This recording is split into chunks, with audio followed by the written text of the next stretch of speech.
제가 예수를 믿게 된 것은 고등학교 3학년 때입니다. 폐결핵에 걸려서 요양소에 입원을 했었는데 어린 나이지만은 죽음에 대해서 생각을 안 할 수가 없었어요. 사람이 죽으면 이것으로 허무하게 끝나는 것인가? 왜 사람은 죽어야 되는가? 그런데 어느 날 밤 옆에 침대 환자가 피를 토하는 각혈을 시작을 했습니다.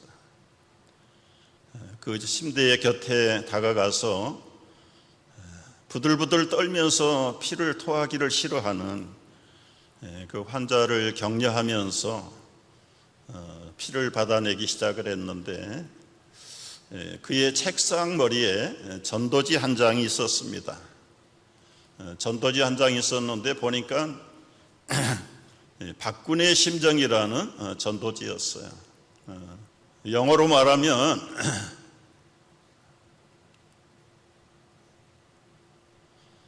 존 도스 하트에 얼굴이 매우 어둡습니다. 불행해 보입니다. 그 마음을 들여다보니까 그 마음에는 사탄이 지배하는 온갖 해로운 짐승들이 가득 찼어요. 개구리는 수다쟁이고, 뱀 간교하고, 호랑이는 혈기고, 자라는 게으름, 돼지는 욕심, 염소는 음란, 공작은 교만, 이런 것들이 이 박군을 지배하니까 그 인생과 삶이 어두워질 수밖에 없다. 그 다음 페이지를 보니까 말씀과 성령이 그 마음을 비치기 시작하자 이 악한 짐승들이 다 쫓겨나갑니다. 쫓겨나가요. 그리고는 성령을 모시고 그 마음속에 예수 그리스도를 영접할 때 이 박군의 얼굴이 너무너무 해피해졌어. 행복한 얼굴로 바뀌었어. 성령의 충만함이 그를 감싸기 시작할 때 무엇을 하든지 어디를 가든지 그를 지키는 수호신 천사가 늘 함께하는 그림이었습니다. 당신도 이렇게 해피한 얼굴로 바꾸기를 원한다면 진실한 마음으로 예수님을 영접하십시오. 저는 영접 기도를 진실한 마음으로 읽었어요. 그때 너무 황홀해졌습니다. 신비한 감정에 사로잡혔어. 내가 몸 밖에 있는지 몸 안에 있는지, 정말 이제는 죽어도 좋고 살아도 좋고 더 이상 죽음이 무서워지지 않았습니다. 삶이 살아야 될 목표가 생겼습니다. 죽어도 주님하고 함께 있을 것이라는 이 마음에 뭔지 모르는 확신이 차고 넘치기 시작했어요. 그것이 거듭남이라는 게 바로 이런 것이구나. 그리고는 순간순간에 기뻤어요. 기도하고 성경 읽고 그 병원 안에 빈 예배당에 가서 6개월 동안을 기도하고 성경 읽고 그리고 엑스레이를 찍었는데 김군 다 나았어 이제 집에 가. 그 원장, 아버지 같은 원장이 그런 얘기를 할 때 할렐루야, 그때는 할렐루야도 몰랐습니다. 그 후로 거의 2년 넘도록 별 할 일이 없잖아. 학교 공부도 못하고 짭을 얻을 수도 없는 일, 성경 읽고 기도하고 교회 예배 참석하고, 그때부터 나를 만나주신 예수님, 그리고 성경을 통해서 배운 예수님, 여러분과 함께 오늘 나누려고 그래요. 예수 그리스도는 누구십니까? 예수님이 베드로에게 물었어요. 저는 그리스도시요 살아계신 하나님의 아들입니다. 아들입니다. 그리고 성경을 읽어보니까 예수님은 사람이었다. 사람으로 오셨다. 증거가 무엇입니까? 사람으로 오신 예수님 증거. 배가 고프셨습니다. 눈물도 흘리시는 감정이 있습니다.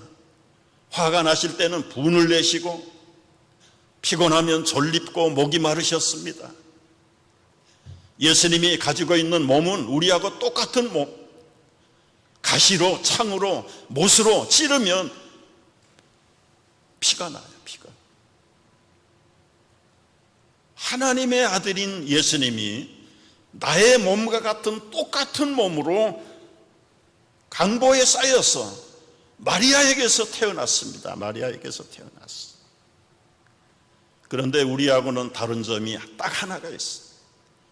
죄가 없는 분이세요. 죄가 없는 분.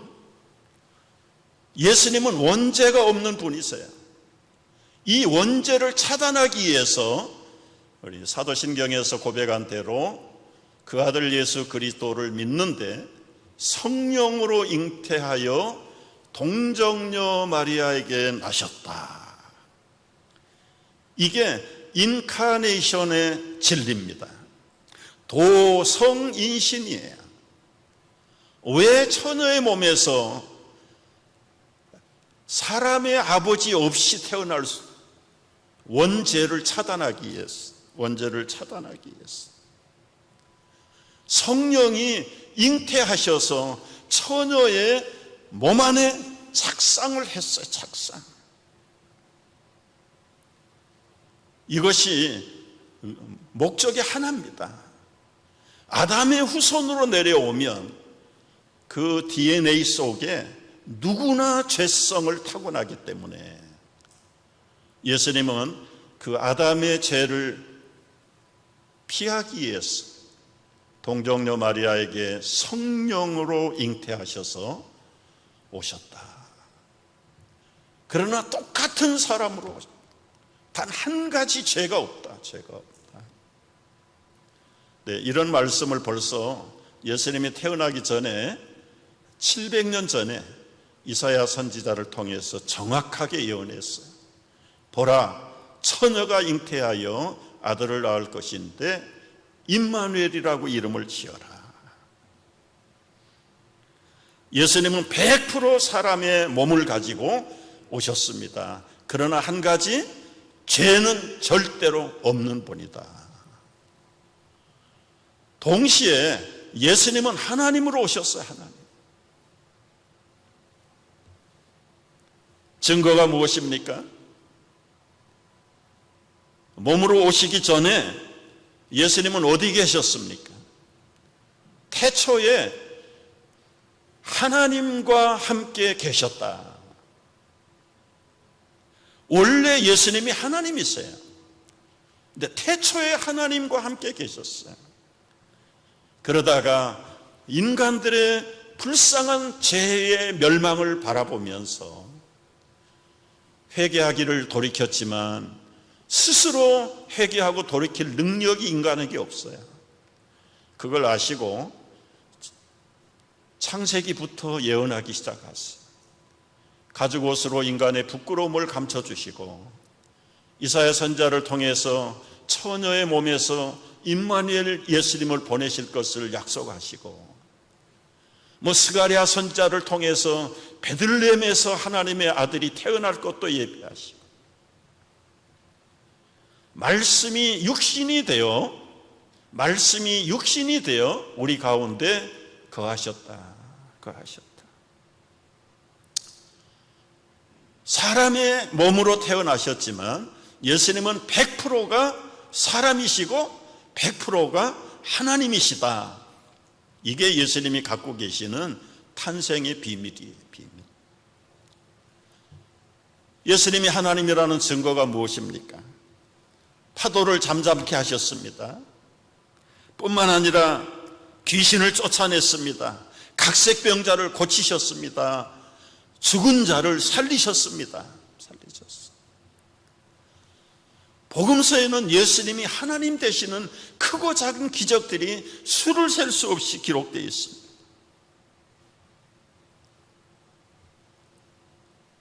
말씀이 육신이 되어 우리 가운데 오신 예수님은 은혜와 진리가 충만하신 분이다. 100% 사람이고 100% 하나님이심을 저는 믿기 시작했고 여러분도 믿으시면 아멘 하십시오. 근데 이 예수님이 왜 오셨습니까? 오신 목적이 뭡니까? 사람으로 오신 목적, 하나님이 사람 되신 목적은 단 두 가지인데, 하나는 죽으러 오셨어. 죽으러. 여러분, 인간을 구원하기 위해서 구약시대에는 죄 없는 양, 송아지, 염소, 비둘기 수많은 생명을 희생 제물로 드렸지만 그 죄를 끝낼 수가 없어. 끝낼 수가 없어. 원죄와 자범죄로 영원한 하나님의 진노 가운데 죽음을 면할 수 없는 인생들, 단순히 육체의 죽음만이 아니라 영혼의 진노의 형벌까지, 지옥의 권세를 피할 수 없는 인생들을 바라보시며, 사랑의 하나님은 당신이 이 대신 인간의 죄를 대신 지시려고 오신 분이세요. 오신 분이세요. 사람은 죽습니다. 왜 죽습니까? 죄의 결과가 사망입니다. 그래서 여러분, 명심해야 될 게 있어요. 내 사랑하는 가족들, 자녀들, 부모들, 우리 이웃들을 죽음으로 잃어버릴 때 절대로 하나님을 원망해서는 안 돼요. 하나님께 원망할 필요가 없어요. 그 죽음은 하나님이 지은 것이 아니에요. 아담이 불순종함으로 죽음을 자청한 거예요. 그래서 원망하려면 그놈의 아담을 원망해야 돼요. 그 아담보다 더 지독한 것, 그 죄를 미워하고 죄를 원망해야지, 왜 하나님이 내 남편, 내 아내를, 내 자식을 데려갔습니까? 맞는 얘기가 아닙니다. 하나님은 사람을 영생하도록 지었어요.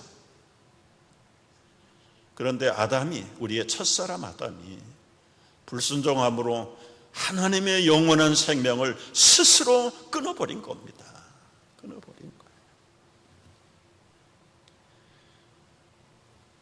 그럼에도 불구하고 하나님은 영원히 죽음으로 형벌로 진노를 면치 못하는 인생들을 건지시려고 오셨어요.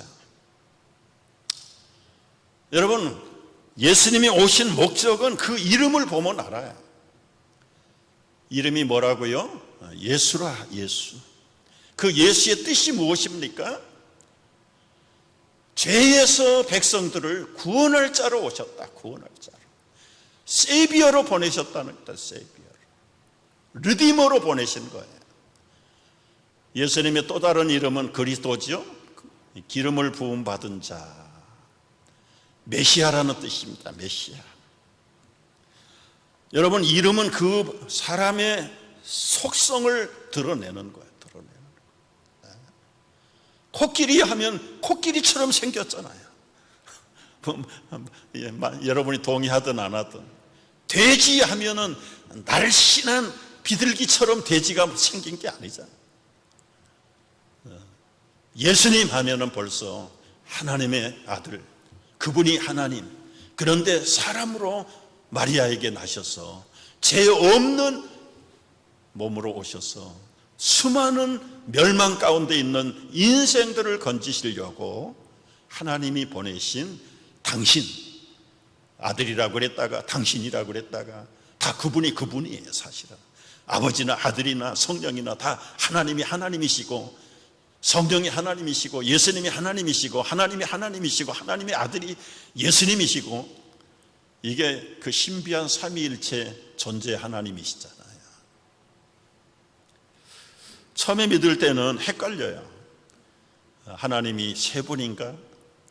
하나님을 믿어야 될지, 예수님을 믿어야 될지, 또 성령을 받으라고 그랬다가 혼란스러워.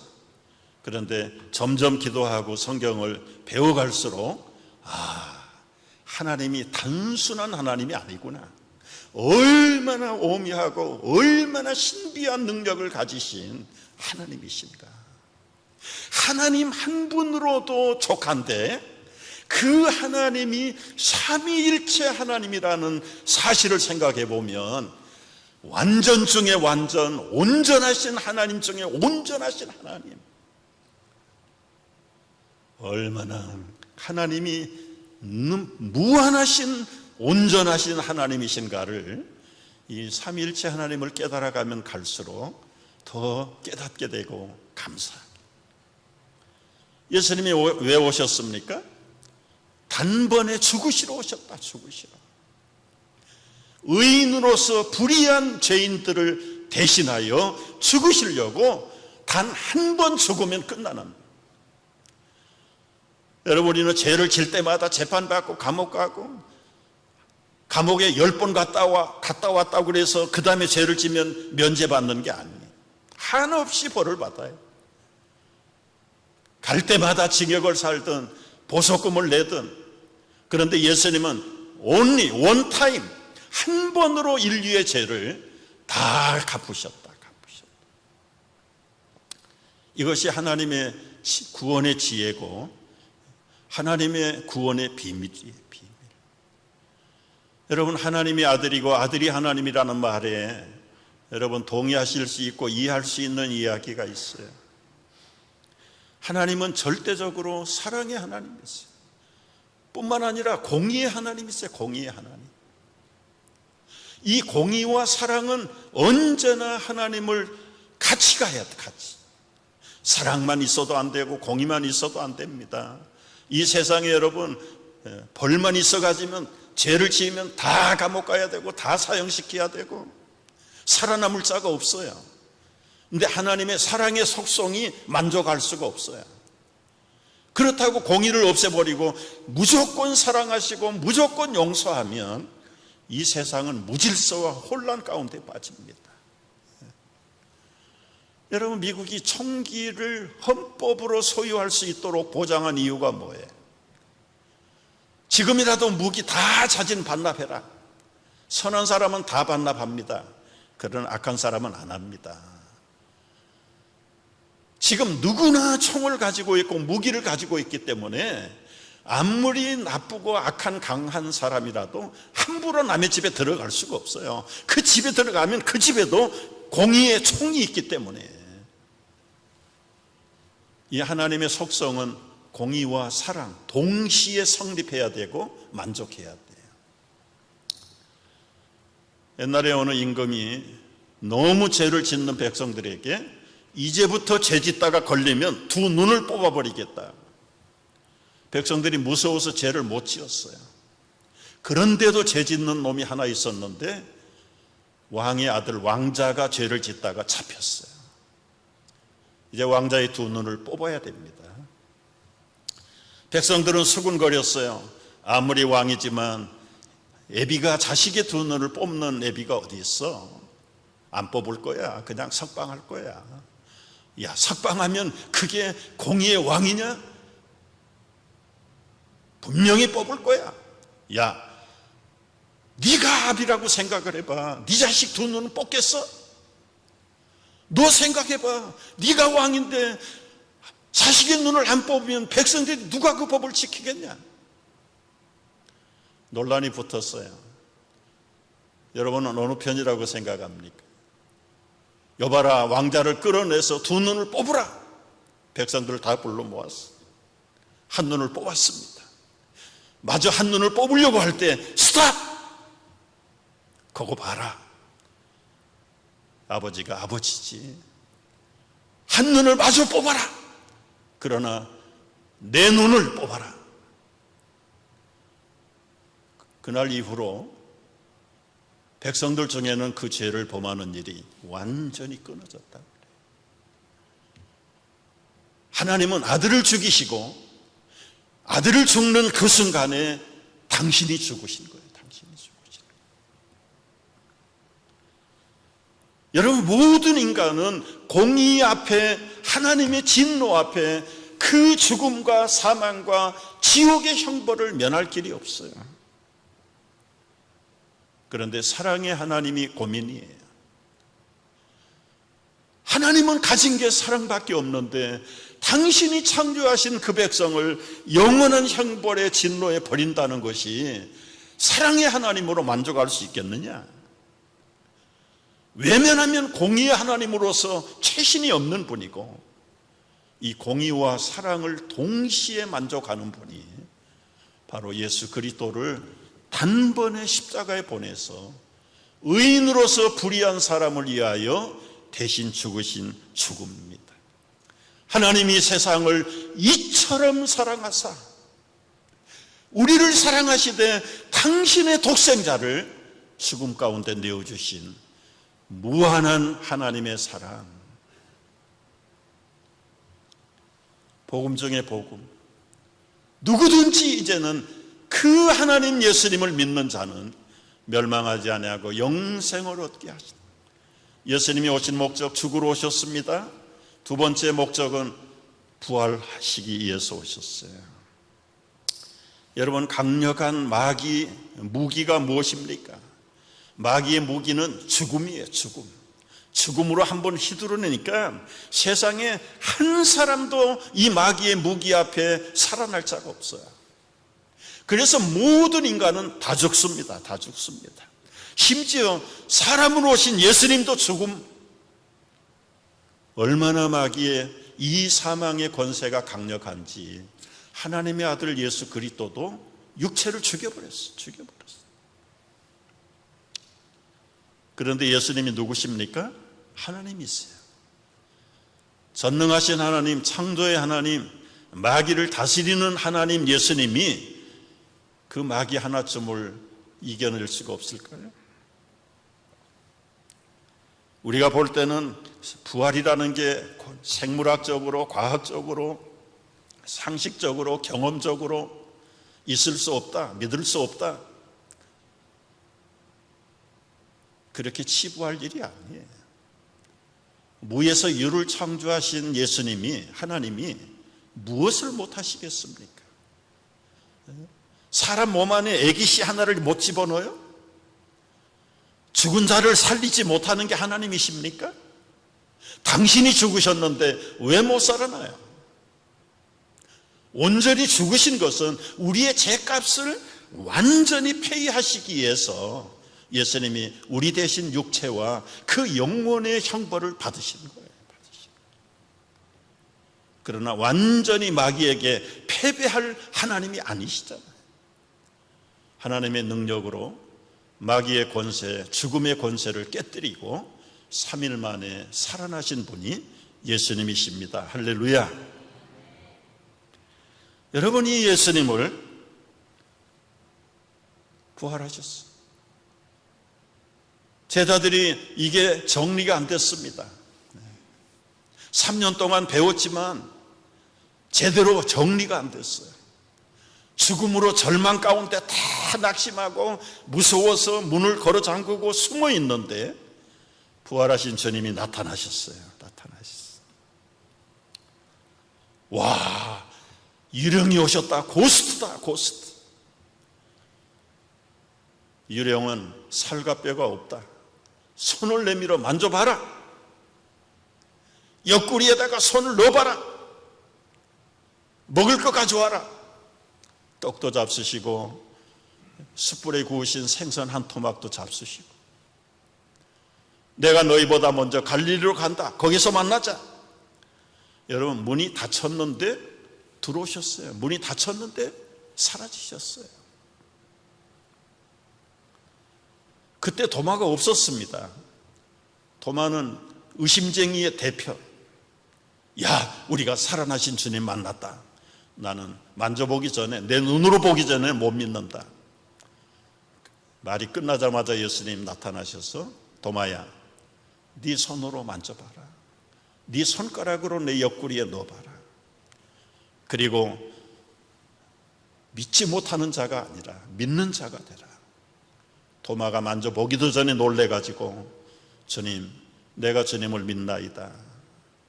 보지 못하고 믿는 자가 복되다. 복되다.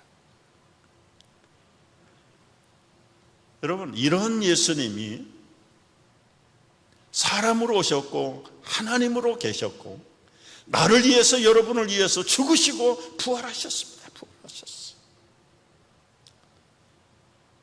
여러분이 김 목사의 아버지가 어떤 분인 줄 아세요? 저희 아버지는 천지를 창조하신 하나님 아버지, 여러분의 아버지이시기도 합니다. 믿으시면 아멘 하세요. 중요한 것은 부활하셨는데 그 부활하신 예수님이 지금 내 삶에 어떤 영향을 미치고 있는가? 여러분, 현재 부활하신 예수님이 여러분의 삶 속에, 내 삶 속에 어떤 영향력을 미치는가? 저는 점점 예수님을 알아갈수록 아는 정도로 그치지, 그것이 만족할 수 없었어요. 과거에 부활하신 그 예수님이 나하고 무슨 상관이 있어? 그런데 현재 내 삶에 지대한 영향력, 파워를 주시는 분이라는 걸 이 구절을 깨닫고 한번 다 같이 읽습니다. 믿는 자들에게는 이런 표적이 따르리니 귀신을 쫓아내고 새 방언을 말하고 뱀을 짚고 독을 마셔도 해봤지 아니하고 병든 사람에게 손을 얹은 즉 나으리라. 와, 이게 누구에게 주신 약속입니까? 예수님이 사람으로 오시고 하나님으로 오시고 내 죄를 위해서 죽으시고 부활하셨다는 이 복음의 사건을 믿는 자들에게 4가지 특권을 주셨어요. 여러분, 새 방언을 말하고 표적이 따르는데요, 뱀이나 독을 마셔도 해받지 않고 병자에게 손을 얹으면 병자가 낫는다. 그래서 이 말씀을 붙들고 기도하기 시작했어요. 저희 어머니 1년 반 동안 일어나서 걷지도 못하던 그 어머니에게 손을 잡고 기도했는데 3일 만에 일어나셨습니다. 안 봤으니까 아멘 할 수가 없죠. 그 가난한 동네에 죽어가는 무수한 사람들, 우리 목사님 따라다니면서 20살 때입니다. 20살 때 20살 어린 총각이 무슨 요즘같이 안수기도 같은 것도 없어요. 불쌍히 간절히 기도하면, 물론 목사님 기도를 들어서도 낫겠지만 제 몸에서 2만 볼트, 3만 볼트 전기가 나가는 것 같아요. 그러면 염려가 없어요. 아, 이분 살았다. 그러면 한 주, 2주쯤 있다가 부축을 받고 교회 나오세요. 수일학교 여선생이 벌거벗고 동네를 돌아다녔는데 미쳤어요. 갑자기 미쳤어요. 잡아다 놓고 이불로 덮어놓고 교인들이 김 선생 부르라고 쫓아가 보니까 완전히 눈이 뒤집혔어요. 거품이 흘려. 같이 기도하고 찬송하고 그러는 가운데 정신을 번쩍 차리고 부끄러워가지고 제 모습으로 돌아오는데 한 번도 아니고 2번씩이나. 두 번째는 그 깡패 오빠를 해결시키려고 깡패가 우리 교회에 와서 유리창을 깨요. 그 멀쩡한 여동생이 주일학교 교사인데 벌거벗고 미친 여자가 돼버렸어. 2번째는 그 오빠가 와서 우리 동생 고쳐주세요, 살려주세요. 그리고 정신이 온전해진 걸 보고 깡패 오빠가 회개하고 우리 청년부에 들어왔어요. 할렐루야. 이런 일들이 지금까지입니다. 지금까지. 여러분, 이게 김 목사님만 주는 특권입니까? 여러분은 예수님의 죽으심과 부활을 믿지 않습니까? 믿는다면 여러분에게 이런 표적이 따르고 있습니까? 이게 없으니까 그건 김 목사의 예수님, 우리 할아버지와 어머니의 예수님으로 치부하고 나하고는 관계가 없어요. 교회만 가면 크리스찬 같은데 교회 떠나면 크리스찬인지 아닌지 알 수도 없고 예수 믿는 사람인지 안 믿는 사람인지 구분도 안 돼요. 여러분, 우리가 이렇게 믿어가지고는 예수님이 얼마나 섭섭하실까요? 참 강력한 무기를 갖다 줬는데 그 무기를 쓰면 될 텐데 그 무기를 안 쓰고 사탄에게, 마귀에게 맨날 정복당하고 굴욕당하고 얼마나 그 아버지가 속이 터질까요? 야, 이놈아, 내가 너 대신 죽고 부활해서 성령을 보내시고 말씀을 주셨는데 너는 맨날 폐잔병처럼 그게 그리스도인이냐, 그게 하나님의 자녀냐. 여러분, 오늘부터라도 정말 이 말씀을 붙들고 한번 기도해 보세요. 표적이 따른다 그랬어요. 그 표적이 목사님의 표적만이 아니에요. 여러분의 표적이야. 나의 표적이 돼야 돼요. 여러분의 증거로 체험돼야 됩니다. 체험. 여러분, 이제 말씀을 마칩니다. 어떻게 하면 이런 예수님을, 김 목사가 믿었던 예수님을 나의 예수님으로 믿을 것인가? 영접하셔야 돼요. 예수님을 영접하셔야 돼요. 제가 영접 기도문을 읽었다고 그랬죠. 여러분, 미래에 미치는 그 축복은 영원한 생명, 죽어도 살고 살아서 믿으면 죽지 않고 죽어도 살고 영원한 하나님의 나라에까지 우리가 가는 그 축복이 미래의 축복이죠. 미래의 축복. 그래서 살아서도 주님, 죽어서도 주님과 함께 영원한 생명을 누리는 이 복음을 어떻게 나의 것으로, 예수님을 나의 예수님으로 믿을까? 여러분, 제가 20살 때 진실하게 영접하고 읽었던 기도문이, 우리 다 같이 한번 여러분이 예수님을 영접하는 마음으로 재영접해도 괜찮아요. 우리 신실하게 같이 읽어보도록 하겠습니다. 주 예수님, 나는 주님을 믿고 싶습니다.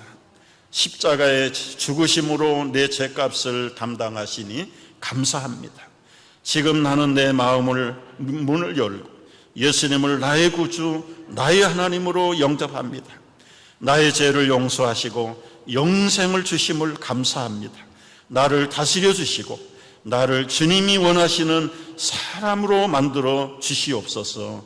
예수님의 이름으로 기도합니다. 기도합니다. 여러분, 함께 기도하겠어요?